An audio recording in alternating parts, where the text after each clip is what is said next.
전자전기 컴퓨터학과 학생들 중에 기말 시험이 시간이 겹친다 그런 얘기가 있다는데 그래요? 어? 아닌가? 겹치는 학생 시험 시간이 수업 시간에 시험을 볼 텐데 겹칠 리가 없는데 혹시 기말 시험 시간이 다른 과목과 겹치는 학생이 없습니까? 예. 어떻게 겹쳐요?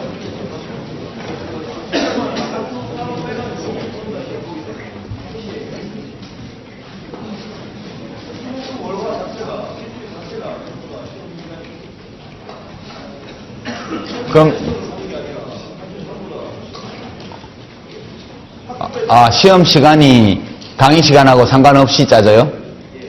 그러면 우리가 12월 12일인가요 시험이? 그날 오후 3시부터 시험 있나요? 다른 과목? 몇 시까지? 허허. 그러면 예, 그러면 학생들이 그런 학생들이 몇이나 되죠? 한번 손 들어보세요.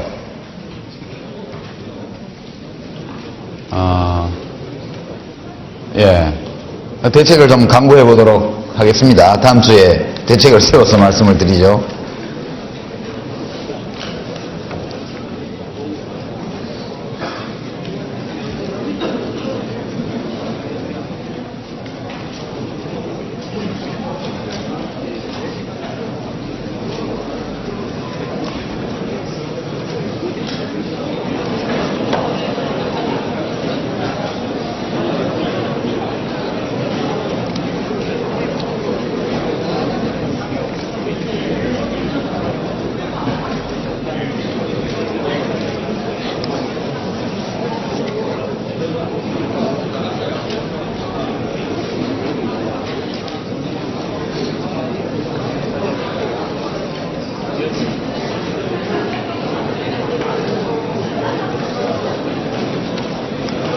예, 지금 강의실이 춥나요? 난 몰랐네. 혼자 떠드느라고. 무슨 대책이 있나요, 우리 조교들? 대책 있어요? 전화하고 있어요? 예. 원래 공부를 할 때는 좀 추워도 참고 해야죠, 뭐. 예. 지금 전화를 해서 알아보고 있다니까 조금 기다려 주시기 바랍니다.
예, 질문지가 많이 들어와 있는데, 예, 전반적으로 다 검토할 시간이 없으니까 두 학생 의견을 일단 소개하고, 예, 시작하겠습니다. 먼저, 생명공학부의 정현진 학생, 그리고 법학과의 이화형 학생, 두 학생 앞으로 나와서 질문을 좀 소개해 주시기 바랍니다. 강의하신 내용 중에서 다수 투표제와 결선 투표제를 비교하신 내용 중에서 교수님께서는 어느 것도 합리적이지 않다고 하셨습니다. 그런데 일반적으로 저희가 사회 감정상 느끼기에는 결선 투표제가 히라고이 투표제, 즉 악의를 가려내는 투표가 더욱 합리적으로 느껴집니다. 여기에 대해서 답해 주시고, 사견으로는 다수대표제와 중대선거구제에 있어서도 다수대표제는 사표가 발생한다는 난점이 있습니다. 제가 보기에는 개개인의 민의도 중요하다고 느껴지기 때문에 최대한 민의가 반영되는 방향으로 제도 개선이 이루어져야 한다고 생각하는데요. 그렇다면 1인을 당선시키는데 최대한 민의를 소중히 다루어 거제지는 민의가 없어야 하고 다수가 타당히 생각하는 방면으로 의사결정이 이루어져야 할 것 같습니다. 네, 수고하셨습니다. 예, 다음 정현진 학생. 그 취지만 설명하면 이제 다 안 읽어도. 교수님께서 쓰신 경제학 카페를 읽어보았는데 현재 선거법상으로는 여론조사를 하는 것은 허용을 해놓고 그 결과를 공개하는 것은 금지를 해놓았다고 합니다. 그 이유가 유권자의 전략적 투표행위를 막기 위한 것이라고 하는데 후보자나 정당, 언론기관, 여론조사 기관에서는 선거 판세를 다 파악을 하면서도 그 결과를 왜 유권자들에게 알리지 않는 건지, 결국 정당 언론사에서 전략적 투표를 유도하게 돼서 유권자가 피해를 보는 건 아닌지에 대해서. 예, 수고하셨습니다. 추운데 박수라도 좀 치시죠. 두 학생 다 좋은 질문입니다. 그러니까 약간의 이제 이 언어라는 게 참 어떨 때는 힘든데요, 전달을 하기가. 합리적이지 않다는 뜻이 아닙니다. 어떤 규칙이든 합리적이지 않은 게 아니고 그 나름의 합리성을 가지고 있는데 다른 어떤 규칙에 비해서 그것에 대해서 다른 규칙을 압도하는, 그러니까 모든 경우에 합리적이라고 우리가 평가할 수 있는 그런 결과를 유도하는 규칙은 없다는 뜻입니다. 이것은 비합리적이라는 것과는 좀 다릅니다. 그죠? 이게 아주 착한 사람, 훌륭한 사람이 아니라고 해가지고 꼭 나쁜 사람인 거는 아니거든요. 뭐 괜찮은 사람도 있죠. 아주 훌륭하지는 않아도. 그런 것처럼 각각의 선거제도는 나름의 합리성을 갖고 있습니다. 그러나 그것이 완전 무결하게 어떤 경우에도 합리적 결과를 도출하지는 못한다. 그런 뜻이죠. 그러니까 제도 사이에는 약간의 우열이 있을 수 있습니다. 그것이 완벽히 어떤 제도가 합리적이라 할 수 없다 하더라도 어떤 제도가 다른 제도에 비해서 여러 가지 다양한 기준을 적용할 때 가장 문제가 적은 규칙들이 있죠. 예컨대 결선투표제 같은 것은 있는 게 낫죠. 그것은 뭐 결선투표제라는 것도 완벽하게 항상 합리적인 것은 아니지만 그것이 실질적으로 최종적으로 당선된 사람의 득표율을 과반수를 만들어주기 때문에 좀 더 확실하게 집단적 의사결정의 취지를 확인할 수 있는 제도이기 때문에 그게 결선투표가 있는 게 좋습니다. 우리는 왜 그것이 없었을까? 예, 그건 뭐 여러 가지 이유가 있겠지만 1987년 6월 항쟁 이후에 소위 6.29 선언으로 노태우 대표, 그 당시 민정당 대표가 대통령 직선제와 개헌 이걸 다 받아들인다, 정치범 석방한다 뭐 등등을 발표를 했죠. 6.29 선언. 전두환 씨는 자기가 다 기획해가지고 노태우 씨한테 공을 돌리기 위해서 작전선거다 이렇게 나중에 이야기를 하긴 했습니다만, 어쨌든 그 당시에 소위 1로 3김, 노태우 씨와 3김 씨의 대리인들이 모여서 헌법 개정안을 만들고 선거규칙에 대해서 합의를 합니다. 뭐 증거는 없지만 여러 가지 정황을 미루어 볼 때 대통령 선거에 결선투표제를 만들지 않은 것은 각각 다른 지역을 거점으로 하고 있는 유력 후보들이 요행을 바라는 심리에서 아마 결선투표제를 안 만들지 않았을까. 결선투표 없는 단순다수 제도에 합의한 것이 아닐까. 그런 생각하고요. 그 다음에 아마 그때 결선투표를 했으면 김영삼 씨가 2등을 해서 올라갔거든요. 그랬으면 3당 합당 안 하고도 대통령이 될 수 있었을 것이다. 저는 그렇게 생각합니다. 노태우 씨가 1등, 김영삼 씨가 2등, 김대중 씨가 3등, 김종필 씨가 4등 이렇게 했는데 아마 결선투표를 치렀으면 틀림없이 그때 정권교체가 이루어졌을 가능성이 아주 높았다. 그렇게 보고 있습니다. 뭐 자기의 정치적 성향에 따라서 어느 제도가 더 좋다 이런 것은 다르게 판단할 수 있겠죠. 다만 지금 제도는 1로 3김 시대에 각 특정 지역을 배타적 지지 기반으로 깔고 있는 정치 지도자들의 이해관계가 맞아떨어져서 그와 같은 합의가 이루어진 것이다. 그것은 이제 1987년 체제라고 얘기를 합니다. 그래서 그렇게 된 거고요. 이제 이걸 바꾸려면 합리적인 제일 의회 정치의 합리적인 제도는 역시 독일식 제도라고 말할 수 있죠. 독일식 제도는 이건 이제 유권자의 전략적 투표도 다 나오고 모든 것이 다 가능한 제도입니다. 그러니까 두 번째 우리 학생 질문에 왜 여론조사를 할 권리는 자유는 주면서 발표를 못하게 하느냐. 옛날에는 선거 기간 중에는 발표를 못하게 했습니다. 지금은 투표일 7일 전까지 한 여론조사 결과를 발표할 수 있죠. 심지어 8일 전에 해놓고 이틀 전에 발표하기도 하고 그런 장난을 굉장히 많이 칩니다. 그렇게 한 것은 이른바 밴드웨건 효과, 그 이제 우세한 후보 쪽으로 표가 몰리는 이런 걸 막기 위해서 그렇다 이렇게 말을 하는데 유권자는 주권자죠. 뭐든지 다 해도 됩니다. 그러니까 선거 판세를 정당과 후보자 그리고 선거관리위원회는 언론사는 다 알고 있으면서 국민들에게는 일주일 동안 지금 감추는 식으로 선거를 하고 있죠. 미국 선거 보셨지만 투표 전날까지 여론조사 결과 다 나오고 투표 당일날도 투표가 종료된과 동시에 개표가 일찍 되는 지역부터 출구조사 바로 나오지 않습니까? 그러니까 그런 걸 다 알면서 유권자들이 선택하게 하는 거죠. 그 선거 여론조사 결과 발표를 그렇게 일주일씩 보름씩 못하게 하는 나라는 제대로 민주주의를 하는 나라 중에는 거의 없는 걸로 제가 알고 있습니다. 이것은 정당과 후보자, 언론사, 이제 선거관리위원회를 한편으로 유권자를 다른 편으로 나누어서 정보 불균형을 고의적으로 조장하는 법률이죠. 비판이 많았기 때문에 일주일로 지금 단축은 했습니다만 제가 보건대는 정당과 후보자가 아는 정보를 유권자에게는 알려주지 않고 선거를 한다는 것은 좀 이상하죠.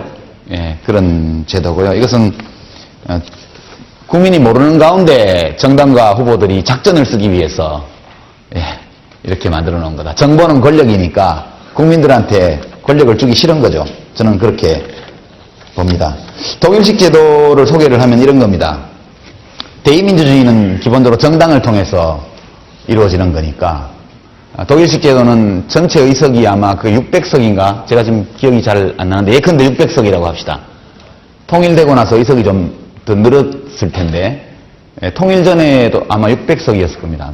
한 600석이라고 가정을 하면 표를 두 번 찍죠. 우리처럼 후보자에게 찍고 정당에게 찍습니다.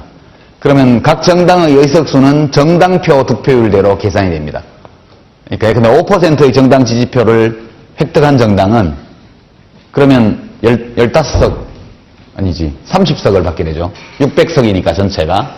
그러면 일단 5%니까 이제 무효표나 혹은 무소속표 이런 걸 다 빼고 군소정당 5% 득표율을 넘지 못하는 군소정당표를 다 빼버리고 5% 넘게 득표한 정당들의 표수만 합친 다음에 그 점유율을 계산합니다.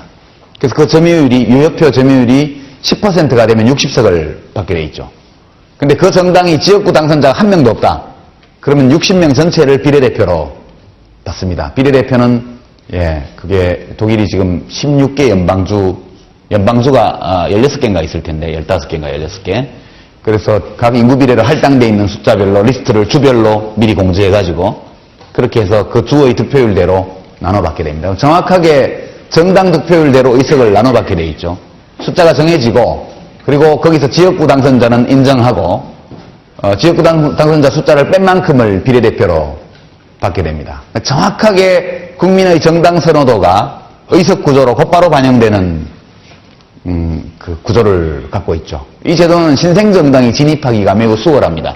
5%만 얻으면 곧바로 교섭단체 수준의 의석을 확보하기 때문에 어느 정당도 과반수를 얻기가 어려워지죠.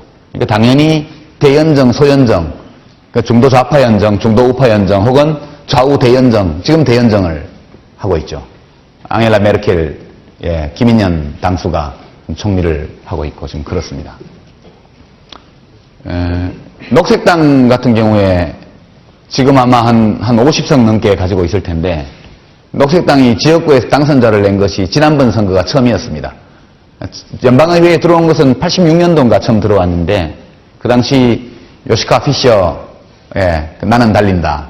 뚱뚱하게 이런 사람이 살 빼가지고 그때 책 내고 그랬죠. 그분이 68혁명, 1968년도 유럽 학생혁명 주역 중에 한 사람이고요. 운동화 신고 주의회에 들어와서 선서했다가 굉장히 히트를 친 경력이 있는 사람입니다. 녹색당이 20여 년 넘게 연방의회에 있었는데 지역구 당선자는 20년 만에 처음 냈습니다. 그럼에도 불구하고 40석, 50석, 60석의 의석을 갖고 정당 활동을 할 수 있었죠. 이제 매우 합리적인 제도라고 할 수 있죠. 진입장벽이 낮고 정당 사이의 연합을 일상적으로 요구하는 그런 제도입니다. 이제 우리는 뭐 지역구 숫자로 우선 지역구에서 하고 정당 득표율 가지고 비례대표를 나누는 비례대표 비율이 지금 전체 5분의 1 정도밖에 안 되는 이런 구조여서 지난번 대선도 총선도 비슷했지만 2004년 총선을 예를 들면 그 당시 열린우리당이 38% 지지를 받고 52%의 의석을 가져갔죠. 한나라당이 36%의 정당 지지를 얻고 41% 넘는 의석을 가져갔고요. 민주노동당은 13%의 지지를 받고도 3%의 의석밖에 가져가지 못했죠. 그러니까 국민들의 정당에 대한 지지, 그것이 곧 정책 패키지에 대한 지지인데 그것과 의석 구조가 굉장히 괴리가 크게 되어 있습니다. 그게 우리 제도의 특징인데요. 이걸 바꿀 수가 없죠. 바꿀 수가 없습니다. 왜냐하면 이것을 바꿀 권한이 국회에 있거든요. 국회의 주요 정당들은 전부 지금 제도의 수혜자들입니다. 그 스님 보고 자기 머리 자기 깎아라 하는 거하고 똑같죠. 기존의 거대 정당들, 주요 정당들이 전부 현행 제도의 수혜자들이기 때문에 어떤 경우에도 이 제도를 바꾸지 않을 것으로 저는 생각합니다. 굉장히 비극적이죠. 이 제도 아래에서는 현행 소선거구 제도 아래에서는 그 비례대표가 이렇게 적고 그리고 각 정당이 특정 지역을 배타적 기반으로 가지고 있는 이런 조건에서는 신생정당이 진입하는 것이 지극히 어렵습니다. 민주노동당 같은 경우에도 지난번에 13% 받았다가 이번에는 반토막이 났죠. 의석은 반토막도 더 낮고 그렇습니다. 그래서 한국 정치가 국민 만족도가 대단히 낮음에도 불구하고 이렇게 지속되는 이유는 제도라는 것은 일단 그 제도의 수혜자들이 의사결정권을 장악하고 나면 바꾸는 것이 거의 불가능하다. 그렇게 설명할 수 있겠습니다. 학생들 질문 중에 지역주의에 대한 글을 묻기도 하고 했는데요. 관계되는 얘기들을 좀 해보죠. 정당 정치가 제대로 기능을 하려면 정당 간의 경쟁이 있어야죠. 정당 간의 경쟁이 있어야 됩니다. 그러니까 공공재를 공급하는, 공급자를 결정하는 게 선거다. 그렇게 우리가 생각할 수 있습니다. 각 정당들은 서로 다른 공공재 패키지를 공약으로 내걸고, 어떤 정당은 보육 지원을 하겠다, 교육에 예산 많이 쓰겠다, 또 어떤 정당은 길 내고 비행장 닦고 하는데 돈 많이 쓰겠다, 또는 어떤 정당은 세금을 많이 걷어서 서비스를 많이 하겠다, 어떤 정당은 세금을 줄여주고 서비스도 줄이겠다. 이게 다 패키지거든요. 감세, 규제 완화, 그리고 복지 감축, 이런 것들이 하나의 패키지라면, 증세 또는 지금처럼 세금 계속 걷고, 복지 지출 늘리고, 약자를 위해서 돈 더 많이 쓰고, 이런 게 또 하나의 패키지입니다. 각 정당들은 그런 정책 패키지를 대표하고 있는 세력들이죠. 그러면 이제 어떤 정책이 국민들 마음에 더 와닿고 국민들에게 행복을 줄 것인가, 이거 아무도 모르기 때문에 선거를 통해서 정당들이 자기 패키지를 선보이고 거기서 국민들의 인기를 얻는 정책 패키지가 힘을 얻게 되는 이 전체적인 과정을 통해서 정치와 국민들의 요구 사이에 일치가 이루어지게 됩니다. 생산적인 정치, 좋은 정치라는 것은 어떤 정치냐? 사람마다 다르게 규정할 수는 있겠지만 국민들 속에 존재하는 다양한 소망, 요구, 정책 이런 것들을 있는 그대로 정치와 입법에 그대로 반영해주는 정치가 좋은 정치다. 이것이 가장 일반적인 그 규정입니다. 정의가 되겠습니다. 그러니까 정부를 우리가 경제학적으로 볼 때 공공재 공급자로 규정을 하게 되면 국민의 뜻에 요구에 가장 부합하는 공공재 패키지가 제공될 수 있는 정치가 제일 좋은 정치라고 말할 수 있죠. 근데 정치는 정당 간의 경쟁을 통해서 이루어지고 정책도 정당 간의 경쟁을 통해서 발전하기 때문에 우리가 일반 시장에서 공급자 사이에 경쟁이 없으면 소비자가 봉이 되죠. 그렇습니다. 독점 기업은 소비자를 착취하게 돼 있습니다. 가격을 자기 마음대로 조정할 수 있고 일반 시장, 상품 시장이나 서비스 시장에서 경쟁이 치열해지면 소비자는 이익을 보게 됩니다. 마찬가지 원리가 정치에도 적용이 되죠. 정치적 경쟁에는 여러 형식의 경쟁이 있습니다만 오늘은 가장 단순한 경쟁 모델을 한번 보겠습니다. 어떤 방식으로 이 정치적 경쟁이 작동하며 어떤 메커니즘을 통해서 정당들이 국민의 요구에 부합하는 정책 패키지를 만들게 되는가. 그래서 이것은 이제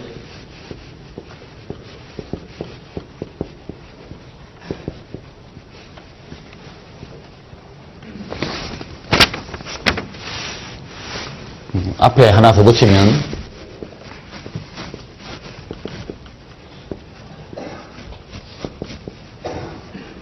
원디멘저널 포지셔닝 게임이라는 건데요. 1차원적인 입지 경쟁, 번역하면 그렇게 되겠습니다. 원디멘저널 포지셔닝 게임이라고 그러는데, 이건 이제 다른 말로는 호텔링 게임이라고 그럽니다. 호텔링 게임. 호텔하고는 관계가 없고요. 예, 호텔링이라는 학자가 만든 모델입니다. 그래서 호텔링 게임인데, 이제 이 학자 이름이 이렇다 보니까 호텔을 예를 드는 경우도 실제로 있습니다. 그러다 보니까 사람들이 호텔하고 연관해서 생각하는데 호텔하고는 관계가 없고요. 호텔링이라는 학자가 상당한 정도 경쟁 이론에서 많은 모델을 만든 학자인데 이 사람이 제시한 모델을 아주 더 축약해서 아주 간단하게 만들어 보겠습니다.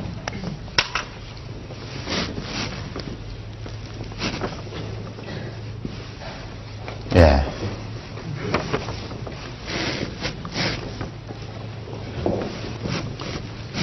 이게 잘못 그렸다. 위치를 바꿔야 된다. 여러분이 보시기에는 이쪽이 오른쪽이죠? 예.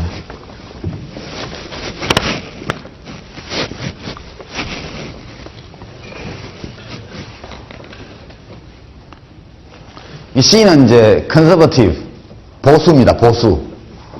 이게 이쪽 골목길의 끝에 P, 프로그레시브, 진보입니다. 골목이 있어요. 마을길이. 길이 하나밖에 없습니다. 원디멘저널 한 겁니다. 그러니까. 여기에 호텔이 들어선다고 가정해보죠. 호텔이. 편의점이라고 해도 되고요. 식당이라고 해도 됩니다. 근데 이제 이 마을 주민들은 다른 거는 안 보고 이제 그 호텔이 자기 집에서 얼마나 가까운가 또는 편의점이라고 합시다. 편의점이 우리 집에서 얼마나 가까운가를 보고 어느 편의점에 갈 것인가를 이제 결정하게 된다고 가정을 합니다. 다른 요소는 없다. 편의점 주인하고 친하다든가 뭐 학교 후배라든가 이런 것 때문에 먼데 일부러 간다 이런 거 없다는 거죠.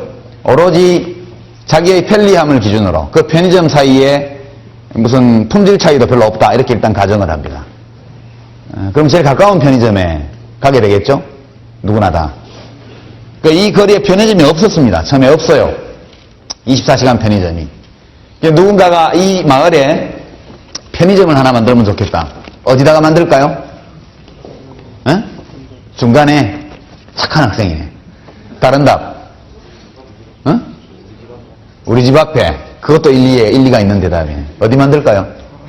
예. anywhere. 아무 곳에나. 아무 곳에 만들어도 상관이 없어요. 독점이니까. 편의점이 하나밖에 없기 때문에 편의점에 갈 사람은 거기밖에 갈 수가 없습니다. 그죠? 아무데나 편의점을 만들어도 결과는 같아요. 그렇지만 그냥 임의의 점을 하나 찍어서 여기다가 편의점을 1호점이에요. 1호점 편의점을 세웠습니다. 그냥 여기가 자기 집이 여기 있어서 여기 세웠다고 하죠. 자기 집이 있어서 아까 말한 것처럼 출퇴근이 좋으니까 또는 거기 빈터가 있어서 또는 마침 거기 가게가 하나 임대가 나와 있어서 거기 얻었어요. 온 마을 사람들이 편의점을 갈 땐 다 저기 갈 수밖에 없죠. 그래서 이 사람이 돈을 좀 벌었어요. 서비스도 좀 불친절하고. 왜냐하면 자기 집밖에 갈 데가 없으니까 손님이 좀 벅벅대면 틱틱거리기도 하고, 예, 유통기한 지난 것도 좀 갖다 놓고, 뭐 이렇게 하는 거죠. 돈을 좀 벌어서 소문이 났어요. 누군가가 보더니, 편의점에서 돈 벌었네? 가보면 손님도 많고, 나도 편의점을 내야지. 그래서 새로운 뉴커머가 옵니다. 원래 초과 이윤이 있는 곳에는 경쟁자가 나타나기 마련이거든요. 그래서 어떤 사람이 2호 편의점, 두 번째 편의점을 내려고 합니다. 어디 내면 좋을까요? 이때부터 이게 문제가 됩니다. 예. 여러분 다 알겠죠? 여기? 어디? 여기? 바로 옆에. 예, 좋습니다.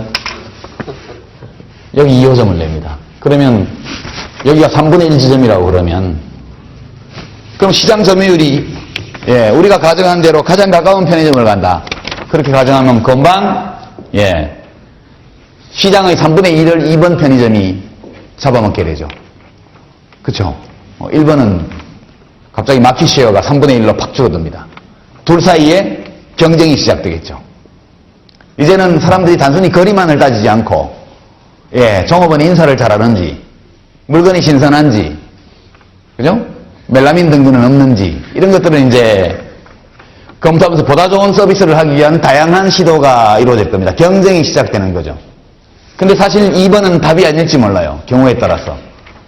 두 번째 편의점을 내는 사람이 저 바로 붙여서 내는 것은 단기적으로 보면 이윤을 극대화하는 길이지만 그렇지 않을 수도 있겠죠. 왜냐하면 이 마을의 인구수가 상당히 많아가지고 편의점 2개로도 부족하다. 2개의 편의점 모두가 다른 곳에 투자하는 것보다 높은 이윤을 올리고 있다. 이렇게 되면 새로운 뉴커머가 또 오겠죠. 그럼 그 친구는 어디다 할까요? 여기 3번에 하게 되겠죠, 당연히. 그러면 2번은 바로 문 닫아야죠. 2번 입장에서 보면 이런 상황을 예측 못했다면 바보죠. 더 이상의 편의점이 들어설 수 없을 것이다. 이렇게 판단한다면 여기다 해야 되겠지만 또 다른 뉴커머가 올 수 있다고 가정을 한다면 2번 자리에 하는 것은 매우 어리석은 판단이 될 겁니다. 그러면 이 점을 우리가 사람은 사유하는 동물이니까 지성을 가진 존재니까 예측한다고 가정해보죠.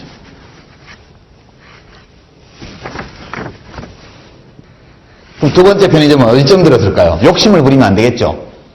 욕심을 부리면 새로운 도전자가 새로 진입하기를 좀 어렵게 만드는 위치에 가야 되겠다. 예컨대 조금 일반한테 더 내주고 내가 여기쯤 자리를 잡으면 여기 한 60% 여기가 3분의 2 되는데 잡으면 그러면 여기를 기준으로 해서 이쪽은 1번은 3분의 1보다 조금 더 마켓 쉐어를 가지고 나는 한 60% 정도 가지고 저쪽은 한 40% 가지고 그럼 내가 좀 이익인데 여기가 좀 좁으니까 딴 놈이 여기 들어와봐야 잘 안 될 거야. 이렇게 생각할 수가 있습니다. 이것이 이제 포지셔닝 게임이거든요. 언제까지 뉴커머가 올지 아무도 모릅니다. 이제 그렇게 되니까 계속해서 사람들은 기존의 시장이 얼마나 큰가, 기존 공급자가 얼마만큼을 누리고 있느냐, 내가 여기 들어갔을 때 시장을 분할하게 되면 새로운 도전자가 들어올 가능성이 있나 없나 이런 것들을 면밀하게 따지게 돼 있습니다. 근데 계속 항구적으로 뉴커머가 안 들어와요. 그 확신이 있다고 싶다. 확신이 있다고. 그런 뉴커머가 절대 오지 않을 것이라는 확신이 1번 공급자와 2번 공급자 모두에게 생겼다고 가정을 하죠. 그러면 나중 들어온 친구가 좀 유리하죠, 현재로서는. 1번은 시장 점유율을 높이려면 가게를 계속 이쪽으로 옮겨야 돼요. 그죠? 왜냐면 오른쪽으로 이동할수록 가운데 잘라먹는 게 많아지니까. 그 왼쪽 2번 편의점도 가만히 있으면 잡아먹히니까 자꾸 왼쪽으로 이동하게 돼 있습니다. 가다 보면 두 개의 편의점이 비슷한 위치에 딱 놓이게 됩니다. 그죠? 이것이 수렴. 여러분, 미국 민주당과 공화당은 정책 차이가 크다, 작다, 이렇게 볼 수도 있겠지만, 다른 나라의 사회민주당 혹은 좌파 정당과 또는 보수당, 우파 정당의 정책 차이만큼 정책 차이가 크지 않아요. 미국은 양당제 국가거든요. 미국같이 공화당과 민주당 외에는 다른 뉴커머가 들어올 가능성이 거의 없는 그런 곳에서는 이런 일이 벌어집니다. 두 정당이 자꾸자꾸 수렴해 가는 거죠. 그래서 양당제에서 거대한 두 개의 정당이 양당제를 형성하고 있는 나라일수록 정책의 수렴 현상이 자꾸자꾸 발생하게 됩니다. 선거에서 이기려면 계속 경쟁자를 지지하고 있는 유권자들을 자기 쪽으로 포섭해야 되기 때문에 끝없이 중도를 향해서 가게 됩니다.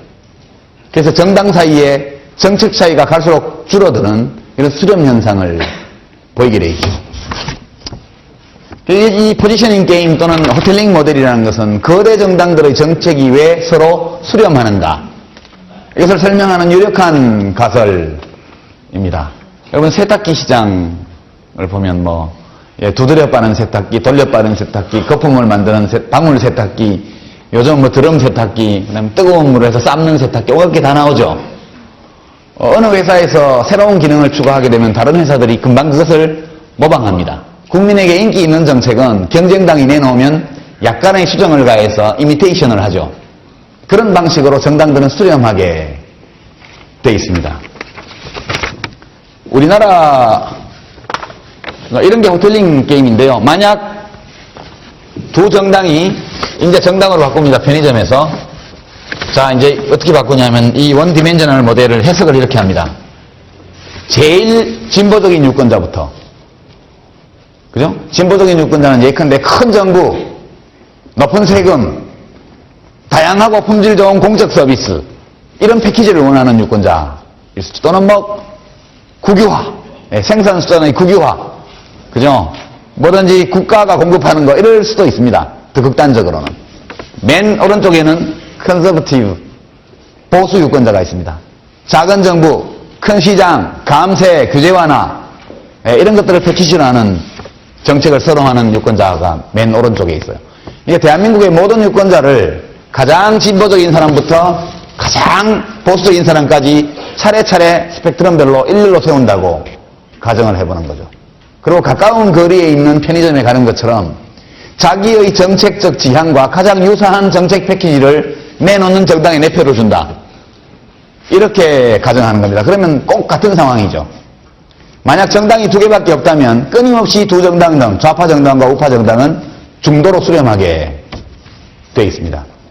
때로 요동치기도 하겠지만 지도자의 성격에 따라서 부시 대통령 같은 사람이 되면 공화당이 좀 더 우쪽으로 가죠. 맥케인 같은 사람이 됐다면 좀 더 중도로 가겠죠. 오바마 같은 경우 미국 민주당은 좀 더 왼쪽으로 가겠죠. 그러나 힐러리가 됐다면 그보다는 좀 더 중도로 왔을 겁니다. 이렇게 지도자의 개인적인 카리스마나 특성에 따라서 다소간의 편차는 있지만 기본적으로 수렴한다고 봐야 합니다.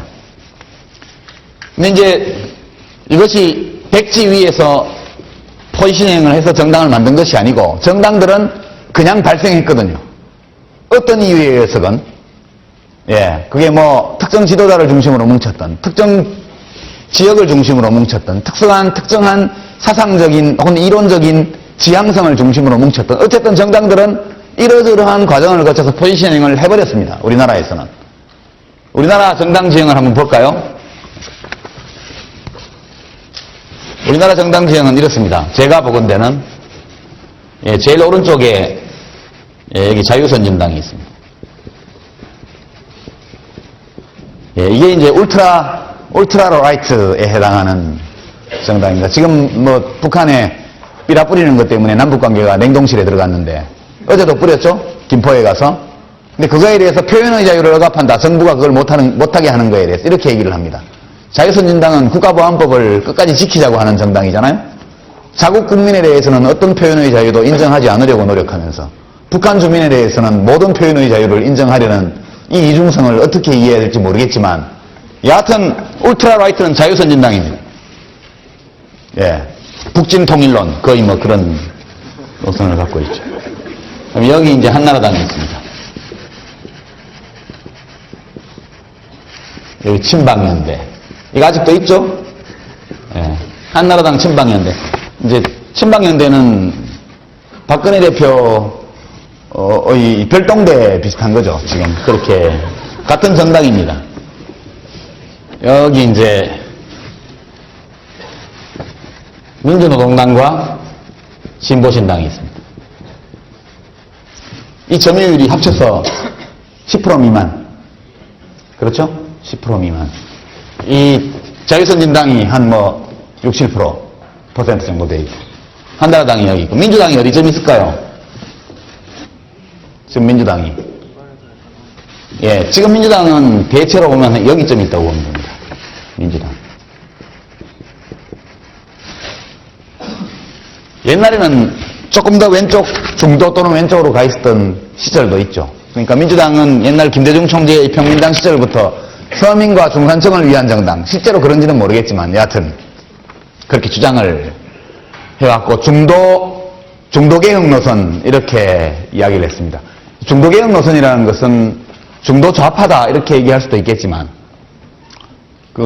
저 개혁을 좌로 본다면 중도개혁이라고 할 때 대개 이것은 중도 우파적인 내용을 담고 있습니다. 약간 중간에서 오른쪽으로 와 있습니다. 이것은 국회의원들 개개인의 성향 분석 이런 데이터를 봐도 역시 중도 우파적인 성격을 갖고 있습니다. 이렇게 되어 있죠. 이 가운데 굉장히 큰 공백이 있습니다. 민노당과 진보신당이 여기를 먹어 들어오지를 못해요. 그죠? 만약 민노당과 진보신당이 여기를 먹어 들어올 가능성이 크다면 민주당이 왼쪽으로 이동할 겁니다.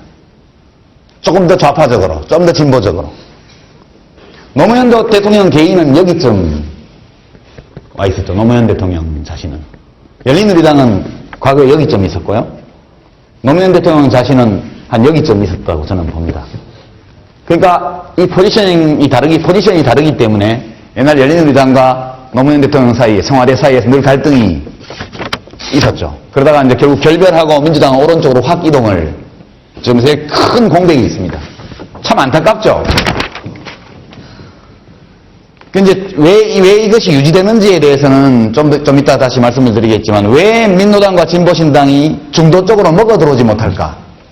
저기 저렇게 넓은 공백이, 정치적 공간이 있는데, 왜 이 골목길의 맨 왼쪽에 편의점을 내놓고, 우리 편의점은 다르다, 그런 얘기만 하고 있을까?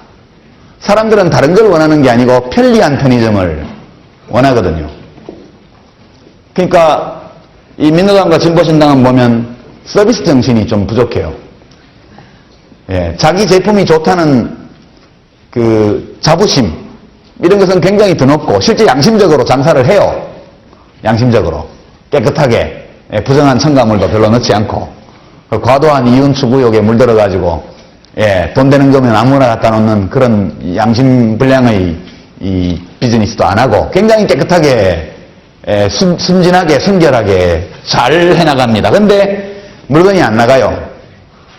아주 소수의 단골 손님들만 유기농 식품, 저농약 농산물, 이런 거 찾는 분들, 그리고 커피도 착한 커피, 이런 거 공정무역 커피, 이런 거 찾는 분들만 오는 거예요.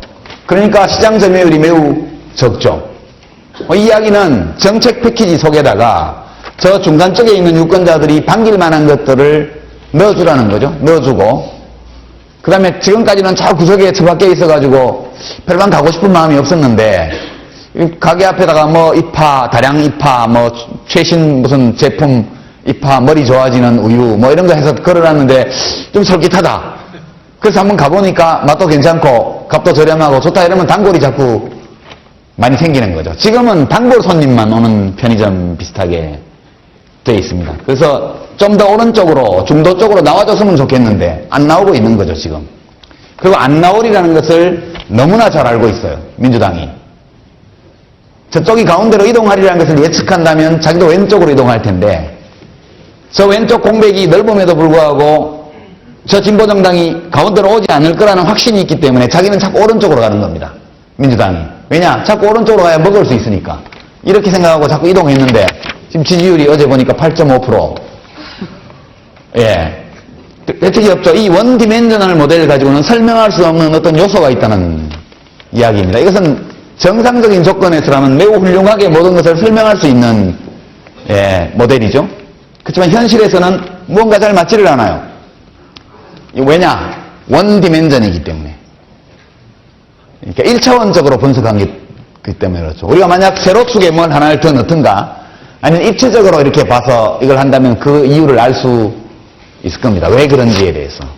여하튼 지금 현실은 이렇게 돼 있습니다. 그러니까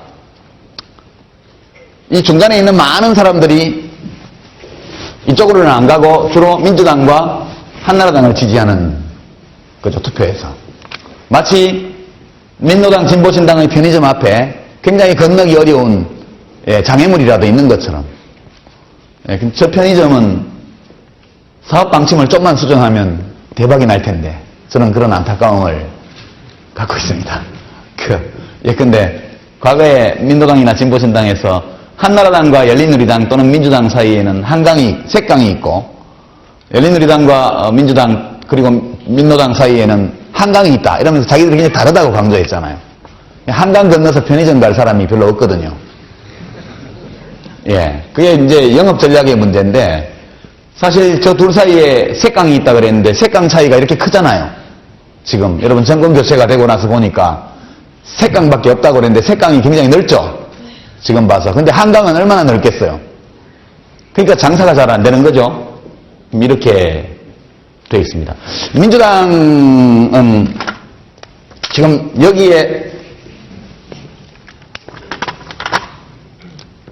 여기에 또 새로운 정당이 하나 들어올 것을 전혀 걱정하고 있지 않죠. 여기 정당 하나 만들면 대박인데.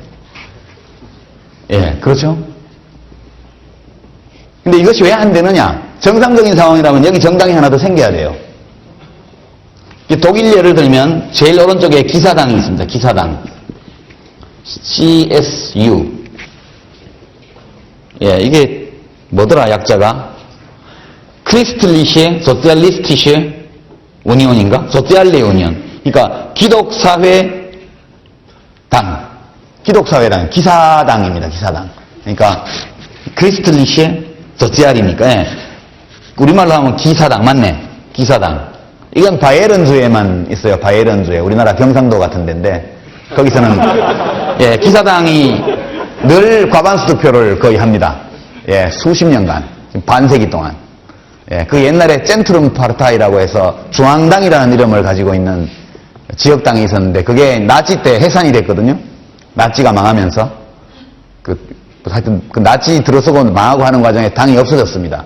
그리고 그 지역 주민들은 이 기사연 또는 기사당을 우리 정당이라고 받아들이고 매번 50% 가까운 또는 넘는 표를 줍니다.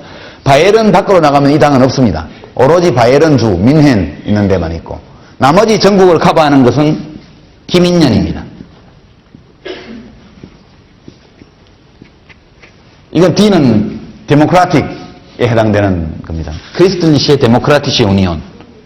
기독 민주 연합 또는 기민당, 기독 민주당 이렇게 됩니다. 그게 이제 여기에 있죠. 기사연은 여기에 있고. 이거 아주 진짜 꼴 보수입니다. 말도 못합니다. 이거 아주 TV 토론 나와서 하는 거 보면. 그 다음에 이제 3인당이 여기 있죠. 3인당, 사회민주당. 이거는 이제 SPD, 소циал-데모크라티시에 파르타이 도이칠란드. 그 SPD, 독일 3인당입니다. 그럼 여기 이제 하여튼 좀 위치가 좀 불안정하지만 녹색당, Die Grünen. 당 이름이래요. 그냥 녹색. Die Grünen. Green입니다. Green. The Green. 그 여기는 이제 자매당이 이게 이제 동맹 90이라고 해서 빈디스 노인시에서 동맹 90이라는 당이 자매당으로 돼서 한 당이 되어 있습니다. 이게 92년 총선인가에 서로 싸워가지고 전당대회에서 맥살잡이하고 그래서 갈라져서 따로 출마했다가 둘 다 5%를 못 넘겨서 4년간 완전히 사라졌습니다. 그래서 철들어서 이제 그 다음에 다시 뭉쳐가지고 7% 넘게 득표해서 올라갔죠. 여기는 이제 옛날 독일 공산당 후신입니다. PDS. 철자만 다르죠. PDS는 하여튼 이게 뭐 약자인지 모르겠어요. 하여튼 옛날 동독에 있던 공산당 그 후신인 당입니다. 이게 이제 아주 좌파 꼴통에 해당하는 그런 정당이 되겠습니다. 이렇게 돼 있거든요. 그러니까 과반수를 못하니까 이 녹색당이 밀고 들어와서 3인당을 무지무지하게 많이 잠식했어요. 대도시 지역에서. 대학가, 예, 중산층 주거지 이런 데 녹색당이 주로 3인당을 많이 잡아먹었습니다. 그래서 철들어서 이제 그 다음에 다시 뭉쳐가지고 7% 넘게 득표해서 올라갔죠. 여기는 이제 옛날 독일 공산당 그러니까 이렇게 둘이서 연정을 하든가. 이것이 이제 좌파 정록 연정이라는 겁니다. 정록. 빨간색, SPD는 빨간색, 정록 연정. 아, 여기 자유당이 있다, 자유당. 여기 FDP. 프라이하이트리시의 데모크라티시에 파라타이에서 자유민주당. 이건 리버럴 정당입니다. 여기도 녹색당하고 당 규모가 비슷해요.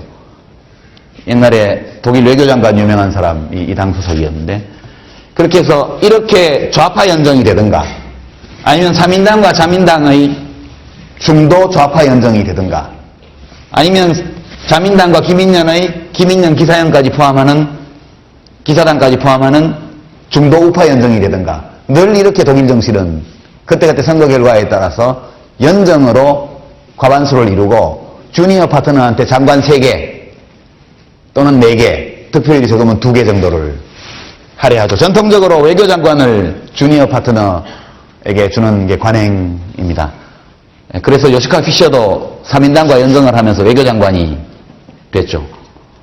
그런데 이게 의석 구조가 어떻게 되다 보면 이것도 안 되고 저것도 안 될 때, 지금은 이제 김인년하고 3인당이 대연정입니다. 이게 대연정, 좌우 대연정. 이런 식으로 진입장벽이 굉장히 낮은 선거제도를 갖고 있기 때문에 늘 지나치게 어느 정당이 오른쪽이라 왼쪽으로 경도되게 되면 그 공백을 파고들고 새로운 정당이 나타나게 돼 있습니다. 굉장히 어떻게 보면 합리적인 정당 구조가 만들어지고 아주 자연스럽게 연합이 만들어집니다. 근데 우리는 보면 정책 차이도 크지 않은 두 정당이 주로 경쟁하니까 둘이 연정하자 이러면 사쿠라, 그죠? 옛날식으로 뭐 사쿠라, 어떻게 뭐 별로 차이도 없으면서 어떻게 한나라당하고 연정할 수 있냐? 그리고 이제 한나라당이 집권하고 나니까 이때 자리 받은 사람 다 쫓아내기 위해서 완장차고 다니면서 막 난리잖아요. 죽기 살기로. 예. 근데 이제 우리 정치는 왜 그러면 우리 정당 구조는 실제 국민들의 정치적 지향은 이렇게 스펙트럼이 다양한데 반해서 왜 중도우와 우익정당이 주로 경쟁하고 거기에 이 우익정당의 아류로서 친박연대나 자유선진당이 이렇게 또 갑자기 생겼다가 없어졌다. 충청도당만 하더라도 신민주공화당, 자민련, 그리고 이제 주인이 바뀌어서 자유선진당까지 이회창 씨가 할 때까지 늘 부침을 거듭하면서 그 자리에 있어 왔거든요.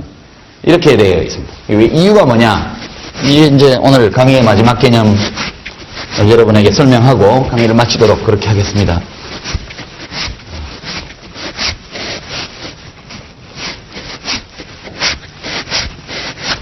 이 개념은 유권자 이동성이라는 개념, 이동성. 그러니까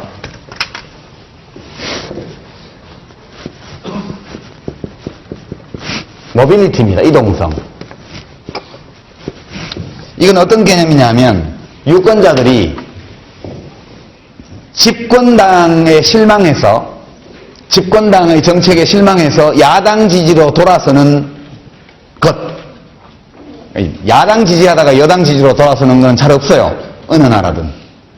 집권 세력을 지지하다가 실망해서 오포지션 파티 쪽으로, 그러니까 반대당, 야당 쪽으로 지지를 바꾸는 정도를 이동성이라고 합니다. 유권자 이동성. 이게 이제 시장에서 나타나는 소비자 이동성과 똑같은 겁니다. 소비자들이 자기가 쓰는 어떤 물건, 어떤 메이커의 제품에 실망해서 다음번에 살 때는 다른 제품을 사는 거.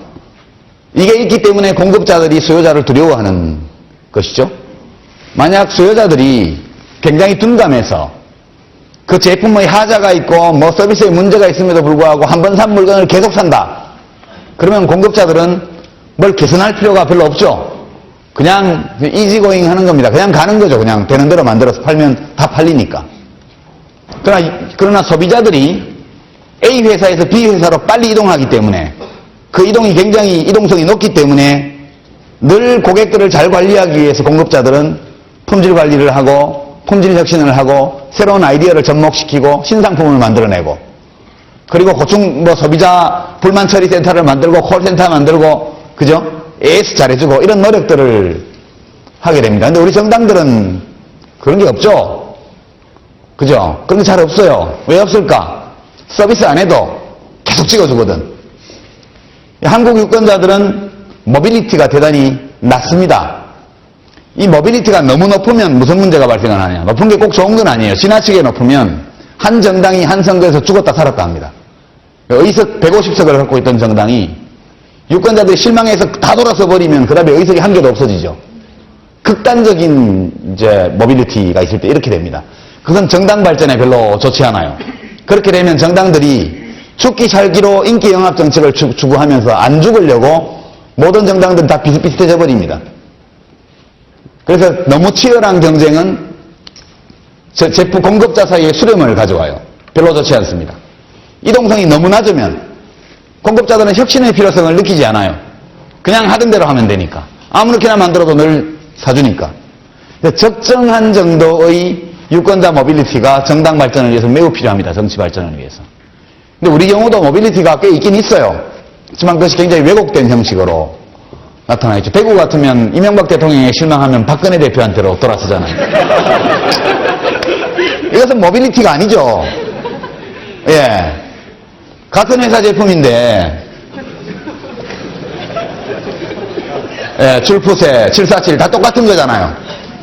같은 회사에서 나온 다른 브랜드에 불과해요. 제가 보기에는.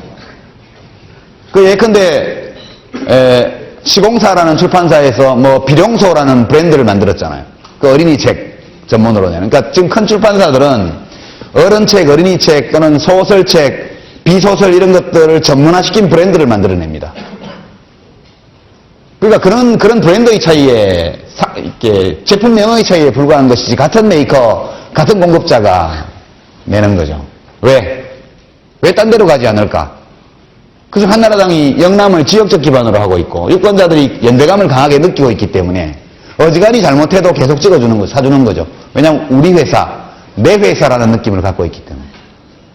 호남은 가면 민주당이 아무리 죽을 써도 지금 지지율이 25%밖에 안 나온다는데 여론조사에. 그래도 선거하게 되면 또 대통령 선거하면 90% 받죠. 국회의원 선거하면 얼마나 좋아하는 후보들은 다 60% 70% 이상 받고요. 그렇습니다. 혁신의 필요성을 전혀 못 느끼죠. 유권자의 모빌리티가 지역을 기준으로 해서 그 내에서만 움직이는 겁니다. 그러니까 무소속 후보는 찍어줍니다. 여기서 이명박 대통령이 마음에 안 들면 친박연대를 찍어줘요. 그래서 뭐 북구 같은 데서 달서구 이런 데 왕창 되잖아요. 호남에서도 친민주당 무소속 후보를 찍어줍니다. 민주당이 마음에 안 들면. 절대 한나라당은 안 찍어줘요. 한나라당은 싫으면 민주당 동당이라도 찍어주지. 그것도 안 찍어준다고요. 민주당 후보 아니면 친민주당 성향의 무소속 후보. 예, 민주당에서 공천 못 받아서 제가 당선되면 민주당 입당하겠습니다. 이렇게 말하는 후보. 이 지역주의 혹은 지역구도 또는 지역정서라는 것이 유권자의 모빌리티를 크게 제약하는 요소로 지금 작용하고 있기 때문에 정상적인 이 국민들의 정치적 스펙트럼에 따른 정당 지형이 형성이 안 되는 거죠.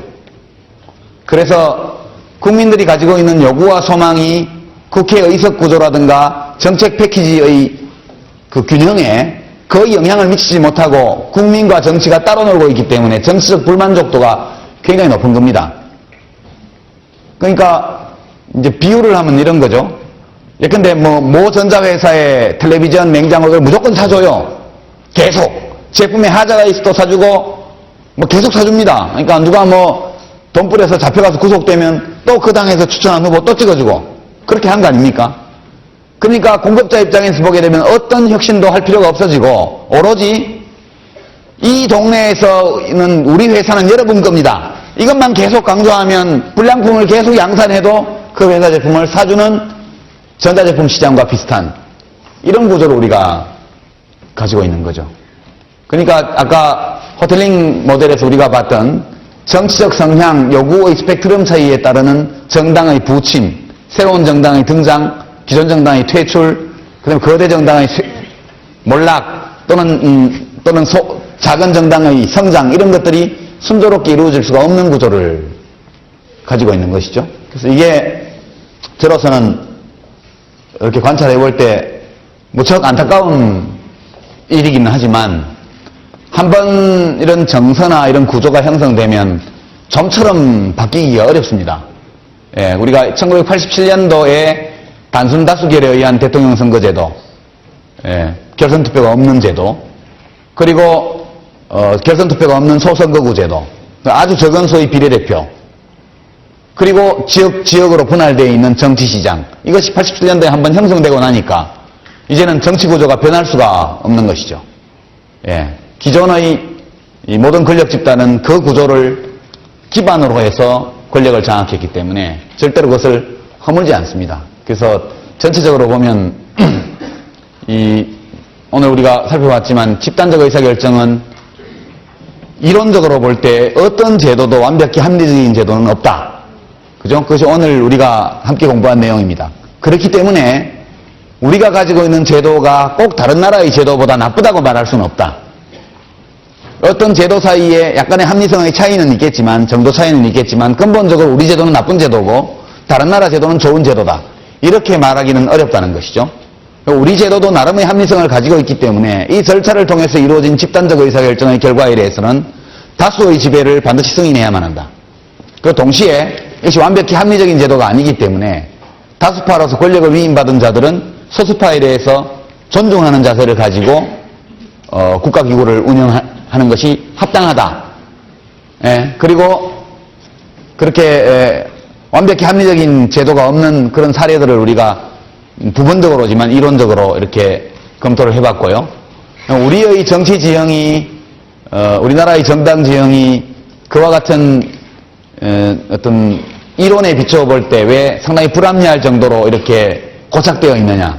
이것은 우리 유권자의 모빌리티라는 것이 지역적으로 제한되어 있기 때문에 예, 진정 정책 패키지에 따른 대안을 발견하기보다는 계속 구매하던 회사의 제품을 계속 구매하는 이런 양상으로 가 있기 때문에 사실 공급자들이 어떤 혁신도 하지 않는다. 계속 돈 받고 공천하고 예, 돈 주고 공천받은 사람 돈 뿌리다가 잡혀가고 그렇죠?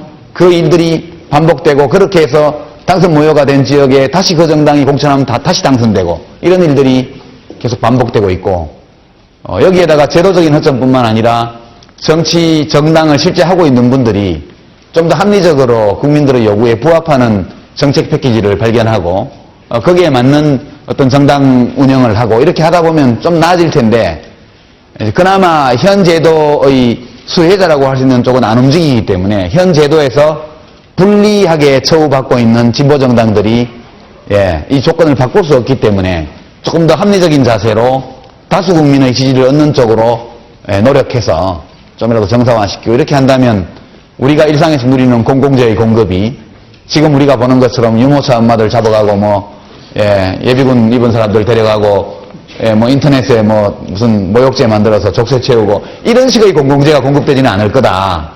저는 그런 뜻에서 오늘 이런 분석을 해봤습니다. 여러분들 늦은 시간까지 수고하셨고요. 다음 주는 예고한 대로 우리가 경제학이라는 경제 이론의 바다를 다 헤엄칠 수는 없지만 그 해변가에 가서 짠맛을 조금 보는 정도의 소비자 행동 이론에 대한 그런 이론적 고찰을 한번 하도록 그렇게 하겠습니다. 수고하셨습니다.